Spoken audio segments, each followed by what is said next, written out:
So a public health approach to the legalization of marijuana means that we have to have better education in our communities, better prevention, or more access, more resources for prevention, early intervention, and for treatment.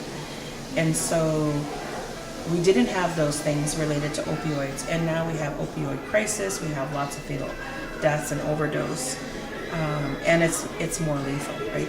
You can overdose and die from opioids. You can overdose from cannabinoids, but you don't die from cannabinoids. And with good education, prevention, early intervention, and treatment for to match and to take care of the harms related to the legalization of marijuana, then we're in a better situation as First Nations communities. So your role today is to point out the risks, the benefits of the plant, and invite people to make their own decision about what they want to do and how they want to pursue it if they choose to do that. Great. So what's next for you, Carol? Where are you heading to?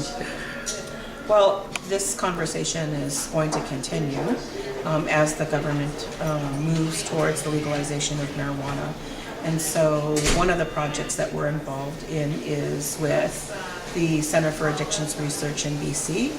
And so we are in that research project going to produce some educational materials specific to a First Nations environment that includes our culture for use in First Nations schools and communities. And so that research project is to develop those unbiased materials that relate to harms and benefits, and then to test them in a First Nations environment to see if they are they accessible? Do they have meaning? Do they make sense? Do they support communities in the conversation, so that we can help support communities in that way? Well, thank you. I found one of the things that you shared this morning particularly poignant about the intergenerational trauma and the use of cannabis being connected to the level, I think it is, that you were sharing with. The more that people have experienced intergenerational trauma, that the higher the risk is for that particular individual. Yes, absolutely. So there is research that says that, and there is evidence that says that your personal and social history, your family health matters in developing an addiction. And we know that for other substances, but we also know it conclusively for cannabis. And so if you have a history of child sexual abuse, if you have a history of other substance abuse in your family, those kinds of conditions create more risk for the addiction to cannabis and the misuse of cannabis. But there's also research that says, and evidence that says, childhood trauma doesn't necessarily lead you to the use of cannabis and then the addiction on its own. But our data on intergenerational trauma is different, and it says that it does increase the risk for suicide, ideation attempts, depression, anxiety, and for substance use. Are you aware of any other organization that is working as specifically on the First Nation connection to cannabis and the history of addictions with cannabis in the First Nation culture?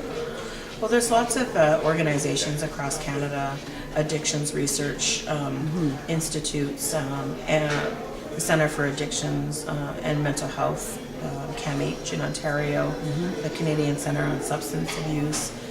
There are different drug policy networks and groups, and they're all involved in the same conversation to examine, how do we produce, how do we regulate, how do we distribute, how do we control the potency, how do we create regulations that are best for society as a whole, and then how do we use that information to educate the public in making informed decisions about the legalization of marijuana. So there's growing conversation and more evidence coming forward. Like the presentation today was based on a collection of evidence and research, and it was just released this month. And so we had It isn't a scoping study that evaluates the research. It's only talking about what evidence is available and what it's saying. So, Okay.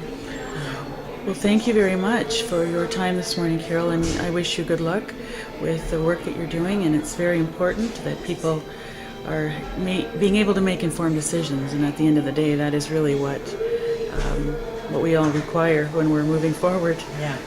Well, thank you so much. Thank you. Miigwech. All right. Miigwech.